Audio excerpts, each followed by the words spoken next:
வணக்கம். இன்றைக்கி வந்து நம்ம நாகர்கோவில் ஸ்பெஷல் முந்திரி கொத்து செய்ய போகிறோம். அதுக்கு நான் இந்த முழு பச்சைப்பருப்பு எடுத்துருக்கிறேன். இதுக்கு தூசி மண் எதுவும் இல்லாமல் எடுத்துக்கோங்க. நல்லா புடச்சி சுத்தம் பண்ணிவிட்டு இப்போ இதை வானலில் போட்டு நல்லா வந்து செவக்க வறுக்கணும். தீயக்கூடாது, கருகக்கூடாது. அதே சமயம் சிம்மிலே வச்சு நல்லா வந்து பொறுமையாக கலர் மாறுற வரைக்கும் நம்ம வறுக்கணும். இது நல்லா வறுத்த பிறகு பார்க்கலாம். இப்போ பாருங்கள், நல்லா வந்து செவக்க வறுத்து வச்சுருக்கேன் பாருங்கள். இப்போ இதில் ஒரு 3 ஏலக்காவையும் சேர்த்துக்கிறேன். இதை ஸ்டவ் ஆஃப் பண்ணிடலாம். இப்போ ஸ்டவ் ஆஃப் பண்ணிவிட்டு இதை ஒரு தட்டில் அகலமான தொட்டில் கொட்டி பரப்பி நல்லா ஆற விடணும். இப்போ இதில் 3 ஏலக்காவையும் போட்டுட்டேன். இப்போ பாருங்கள் எப்படி வறுத்துருக்குறேன்னு சொல்லிட்டு இது வந்து நல்லா ஆறணும். நல்லா செவக்க வறுத்துருக்கணும். அப்போ தான் பச்சை வாடை இல்லாமல் இருக்கும், பச்சை வாசனை அடிக்காமல். இது இப்போ நல்லா ஆறட்டும். இப்போது அதே கப்லேயே வந்து ஒரு 3/4 கப் அளவு தேங்காய் துருவல் சேர்த்துக்கிறேன். இந்த தேங்காய் துருவலையும் நல்லா செவக்க வறுத்துக்கலாம். இது நல்லா செவர விட்டு எடுத்துக்கணும்.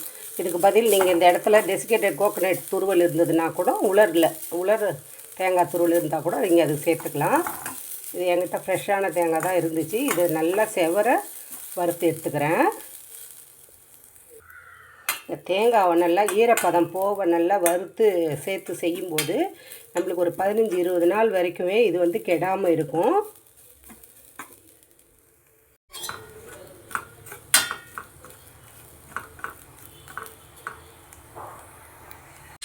பாருங்கள், இது நல்லா செவக்க வறுத்தாச்சு. இப்போ ஸ்டவ் ஆஃப் பண்ணிவிட்டு இதையும் நல்லா ஆற விடலாம். இப்போ இதை நல்லா ஆறிடுச்சு. இதை வந்து நான் மிக்ஸி ஜாரில் சேர்த்து கொஞ்சம் ரொம்ப நைஸாக இல்லாமல் கொஞ்சம் கொரப்பாக பொடி பண்ணிட்டு வந்துடலாம். இப்போ பாருங்கள், இந்த அளவுக்கு கொரப்பாக அரைச்சிக்கணும். இந்த மாதிரி இருக்கணும். இதில் ஒரே ஒரு சிட்டிகை, சும்மா ஒரு பிஞ்சு உப்பு, அவ்வளோதான். இப்போ இதில் நம்ம வறுத்து வச்ச தேங்காயை சேர்த்துக்கலாம். இதை நல்லா வந்து கலந்து விட்டுறலாம். இப்போ நம்ம இதுக்கு தேவையான வெள்ளை சிரப்பு காய்ச்சிக்கலாம். இப்போது இது எந்த கப்பில் நம்ம எடுத்தோமோ அதே கப்பில் 1 கப் அளவு வெல்லம் எடுத்துக்கிறேன். அதில் வந்து ஒரு 1/4 கப் அளவுக்கு தண்ணி ஊற்றிக்கலாம். வெல்லம் நல்லா கரையட்டும். இப்போ இந்த வெல்லம் நல்லா கரைஞ்சி வரட்டும். நல்லா கரைஞ்சி கொதிக்கட்டும். பாகு பதம்லாம் தேவையில்லை. வெல்லம் நல்லா வந்து கரைஞ்சி கொஞ்சம் பிசுப்பு தன்மை வரும். அப்போ வந்து நம்ம எடுத்து வடிகட்டிக்கலாம். இப்போது இதில் வந்து ஒரு ஸ்பூன் அளவுக்கு நெய் சேர்த்துக்கலாம்.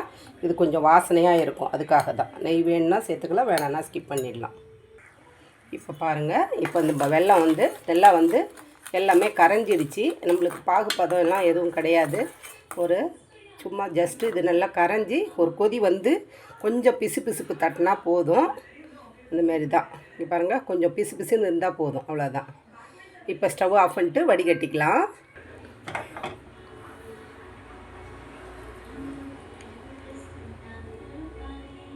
பாருங்கள், மண் தூசிலாம் இருக்கும், அதனால் இதை வடிகட்டிக்கிறோம், அவ்வளோதான்.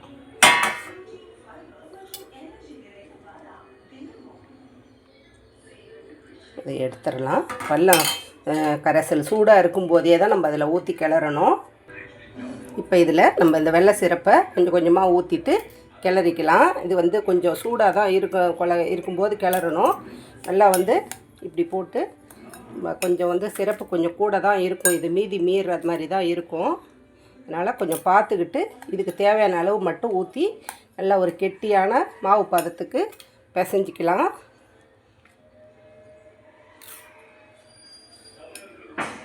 அவ்வளோதான். பாருங்கள், இப்போ நம்ம நல்லா வந்து எல்லாத்தையும் பிசைஞ்சாச்சு. இப்போ நம்ம கையில் கொஞ்சமாக வந்து நெய் தடவிக்கிட்டு நம்ம வந்து இதில் கொஞ்சம் கொஞ்சமாக சின்ன உருண்டையாக எடுத்து பிடிச்சி ஆற விட்டுறணும். இப்படி பண்ணிடலாம்.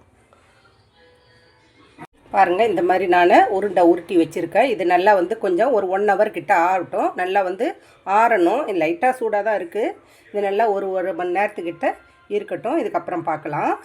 இப்போது மேல் மாவுக்கு ரெடி பண்ணிக்கலாம். இப்போ இது 1 கப் அளவு பச்சரிசி மாவு எடுத்துருக்கிறேன்.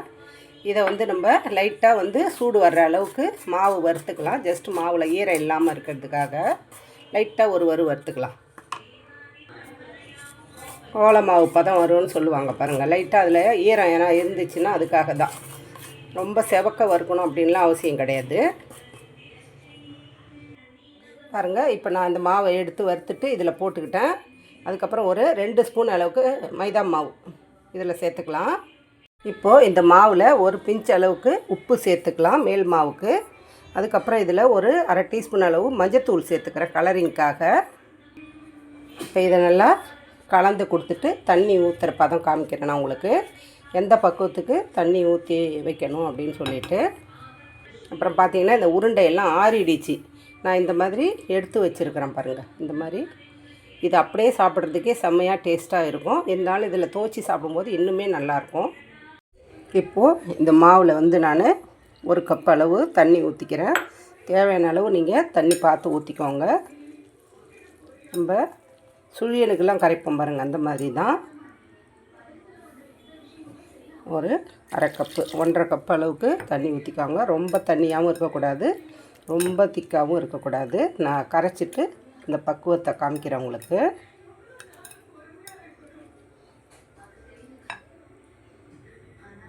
பாருங்கள், இந்த அளவுக்கு நான் தண்ணியாக வந்து கரைச்சிருக்கிறேன். 1.5 கப் அளவுக்கு தண்ணி ஊற்றிருக்கிறேன்.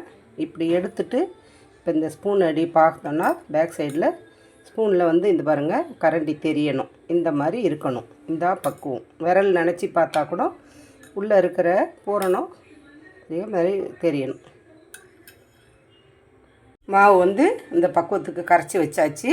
இப்போ மாவு ரெடி ஆகிடுச்சு. இப்போ அடுப்பில் வாணலில் எண்ணெய் ஊற்றி எண்ணெய் காய வச்சுருக்கிறேன். எண்ணெய் நல்லா சூடியாரட்டும். இப்போது உருண்டைகளும் தயாராக இருக்குது. இந்த மாதிரி 3 எடுத்து வச்சுருக்கேன். இது முந்திரி கொத்து வந்து 3 போடுவாங்க, இல்லை 2 போடுவாங்க. நீங்கள் ஒன்று போடுறதுனாலும் போட்டுக்கலாம்.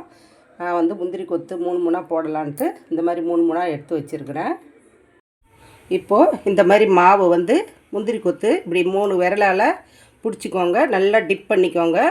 இப்படி டிப் பண்ணிவிட்டு இப்போ இதை அப்படியே எடுத்து எண்ணெயில் போட்டுடணும். அவ்வளோதான். இது ஒட்டினாப்பில் இருக்கும். இது முந்திரி கொத்து. இது தான், இதுக்கு ஏன் இந்த பேர் வந்ததுன்னு தெரியாது. ஆனால் எல்லாம் முந்திரி கொத்துன்னு இப்படி தான் போடுவாங்க. 2 போடுவாங்க, இல்லைன்னா 3 போடுவாங்க. எண்ணெய் கொள்கிற அளவுக்கு ஒன்று போட்டு எடுத்துக்கலாம். இப்போது லைட்டாக நம்ம இப்படி திருப்பி விட்டுக்கலாம். அவ்வளோதான். இந்த பக்கம் ஒரு 2 நிமிஷம் வேகட்டும். வெந்த உடனே நம்ம எடுத்துக்கிட்டோம்னாக்கா சூப்பராக முந்திரி கொத்து, நாகர்கோவில் முந்திரி கொத்து ரெடி. இது மாதிரி 3 போடலாம், நீங்கள் 2 போடலாம், இல்லை ஒன்று போடலாம். இப்போ இதை ஒரு பிளேட்டில் எடுத்துக்கிட்டு இதே மாதிரி எல்லாமே போட்டுக்கலாம். பாருங்கள், எல்லாமே நான் எடுத்த அளவுக்கு ஒரு 15 அளவுக்கு முந்திரி கொத்து வந்திருக்கு. இந்த பதிவு உங்களுக்கு பிடிச்சிருக்குன்னு நினைக்கிறேன். பிடிச்சிருந்துச்சுன்னா லைக் பண்ணுங்கள், ஷேர் பண்ணுங்கள். கதம்பம் 2.0 சப்ஸ்கிரைப் பண்ணுங்கள். பக்கத்தில் இருக்க பெல் ஐக்கானை அழுத்துங்க. வாழ்க வளமுடன், நாளும் நலமுடன். எல்லாருக்கும் கிறிஸ்மஸ் வாழ்த்துக்கள்.